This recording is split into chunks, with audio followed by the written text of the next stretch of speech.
ಮನಗಳು ಸೇರಿದರೆ ತುಂಬಿದ ಮನೆಯಂತೆ. ಮನಗಳು ಸೇರಿದರೆ ತುಂಬಿದ ಮನೆಯಂತೆ. ತುಂಬಿದ ಮನೆಯವನೇ ಧರೆಯಲ್ಲಿ ನಗುವಿನ ದೊರೆಯಂತೆ. ಜೇನಿನ ಗೂಡು ನಾವೆಲ್ಲ ಬೇರೆಯಾದರೆ ಜೇನಿಲ್ಲ. ಜೇನಿನ ಗೂಡು ನಾವೆಲ್ಲ ಬೇರೆಯಾದರೆ ಜೇನಿಲ್ಲ.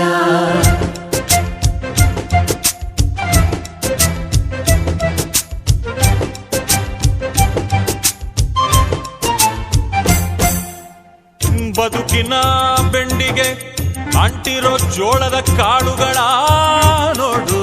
ಹೌದಪ್ಪ. ಸಿಪ್ಪೆಯ ಸೂರಿನಲ್ಲಿ